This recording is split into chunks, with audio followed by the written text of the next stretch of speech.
The story begins by introducing Jane Foster, who is a scientist leading a team. They witness dazzling lightning in the sky, and as their car passes through a desert, it collides with a man.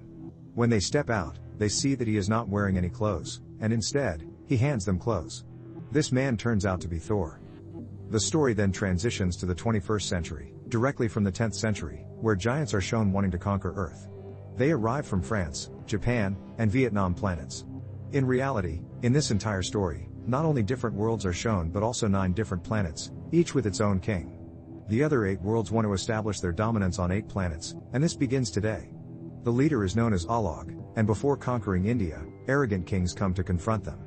In this way, 9 planets are shown in this entire story, each with its own culture and beliefs. Now, Odin, the king of Asgard, and warriors will come in between. A war ensues between Odin and Asgard's king. In this battle, the Ninth's army, i.e., the Fauji, will go. They face defeat, and after this defeat, people have to promise that from today onwards, they will not attack any other world. The Jinn, who will go on the expedition, will also lose to the most powerful Aditya, also known as the Cascade of Indian, and return to their world in defeat.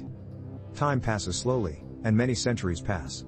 Now, the time comes for the 21st century, the time when we live. Asgard's king, Odin's 2 sons, the elder son named Thor, who is very powerful. He also has his weapon, the hammer called Mjolnir. There is also a younger brother, Loki. The story continues by highlighting that Loki is not as powerful as Thor but is highly skilled in magical arts. Despite being in Asgard, it's not a great day for Asgard because the king, Odin, plans to make his elder son, Thor, the king. However, before he can crown him, some frost giants infiltrate Asgard seeking the Casket of Ancient Winters, their most powerful weapon that Odin had taken from them. They come to steal it, but they cannot find it there because there is a massive guard, named Destroyer, which destroys some of the giants and makes the rest flee. Aryavurta and Thor's battalion, including his younger brother Loki, arrive. There is immense anger from the giants' government because of the attack. Odin wants to teach them a lesson by using the torture of the army. However, Odin does not approve of this, and when his wife Loki provokes him, Loki, along with some friends, sends the army to Jotunheim, where they face the giants' atrocities. On all sides, they are surrounded, and before they can finish them off, Odin arrives and saves them, taking them back. Odin is furious with Thor because of Thor's actions, as it goes against the agreement with the giants. Today, that agreement is broken. Loki does not understand the severity of his mistake, and his father takes away all his powers. Along with that, Odin also takes away his hammer, Mjolnir, stating that only the one worthy can lift this hammer. After the incident with the ghost and Gor's hammer, both Thor and Loki receive medical training in Jadu's world. Meanwhile, Thor's hammer is found in a desolate area in New Mexico, about 50 miles away from where Thor meets Jane Foster. Upon Jane's return to the Rhine region, she witnesses the aftermath of the incident, and the next morning, she finds Thor in a hospital with his powers intact. Thor forcibly leaves the hospital and is seen in the deserts of New Mexico, trying to lift his hammer. People in the area are both troubled and astonished by the appearance of the hammer. Despite various attempts, no one is able to move it. SHIELD officers discover the strange hammer falling from the sky and quickly seize control of the entire area. Meanwhile, Jane Foster, whose car collided with the hammer, is researching the incident. She believes there may be a connection between this event and another world. When Paul, a SHIELD officer, learns about Thor's hammer being in New Mexico, he seizes all of Jane's research. Now aware that his hammer is in New Mexico, Thor is determined to reach that location. With the help of Jane Foster, he manages to travel to the site where his hammer is located. However, despite his efforts, he cannot lift the hammer, as his father Odin stated that only the one worthy can wield it. Thor realizes he has lost his abilities, and all his powers have been taken away by his father. With the arrival of the people of S.H.I.E.L.D., who are now attempting to capture the star and eliminate Vanguard Mello, Loki screams in fear towards the sky. Meanwhile, the cross-genetic warriors, wielding the most powerful weapon of cross-join, attempt to lift Vanguard Mello.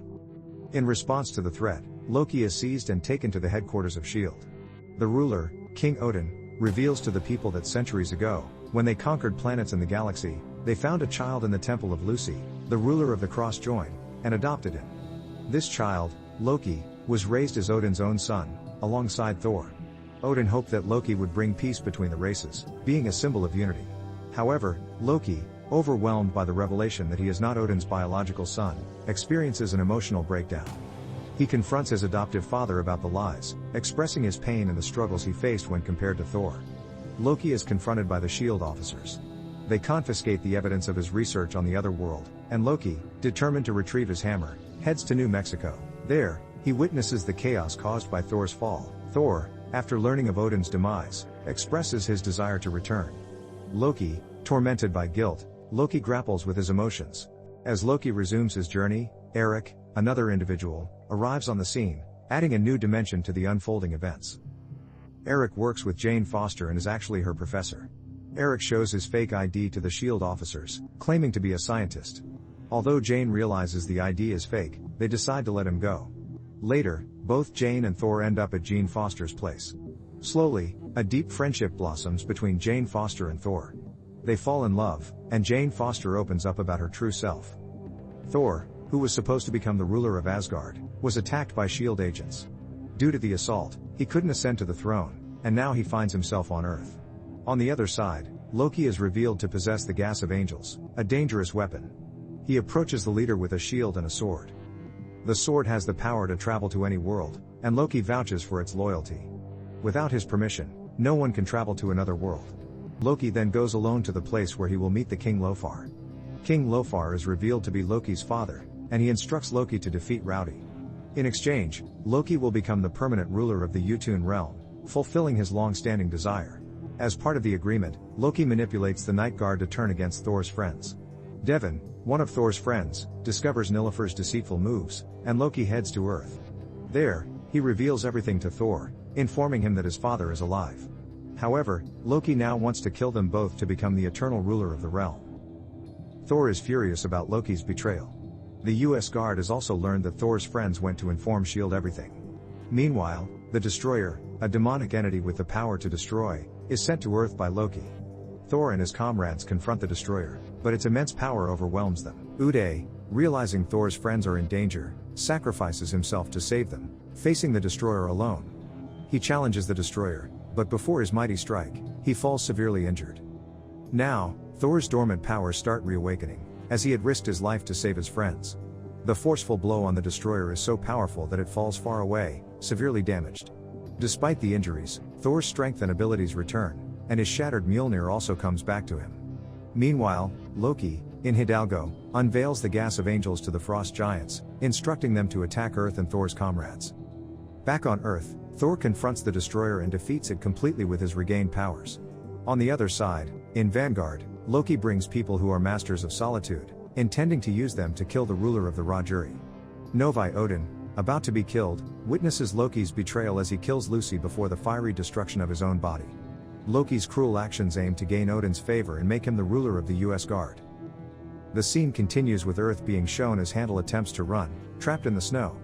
The path is blocked, and when he calls for help, he miraculously frees himself from the snow. Asgard opens the way for Thor and his companions in the snow-filled chamber where Loki is present. A battle ensues between Loki and Thor. Loki's plan involves causing suffering, intending for all the guards, including Charles, to be killed. This, he hopes, will make his father, Odin, see him as a worthy son and appoint him as the ruler of the guards. Loki attacks by causing havoc through Bifröstor by launching an assault in solitude. However, Thor prevents him from executing his destructive plan. Thor decides to break the bridge, leading to both Thor and Loki dangling over a dark abyss. Loki's scheme fails, and the situation becomes precarious. Loki contemplates his actions and the repercussions. Loki's deceptive plan to win Odin's favor fails, and he is left alone in the realm of darkness. In this, Rajamuli, Thor's father, wants to make his son Thor the king, but Thor refuses, saying that the right time has not come yet, concluding the story. After the story ends, a post-credits scene shows Dr. Eric Johnson, who had created a fake ID for Thor to escape from SHIELD. Director Nick Fury calls them to discuss something unknown. Loki's invisible presence is hinted at, and he has control over Dr. Harry, demonstrating his formidable power. The story concludes, leaving room for Loki's continued involvement and potential challenges in the future.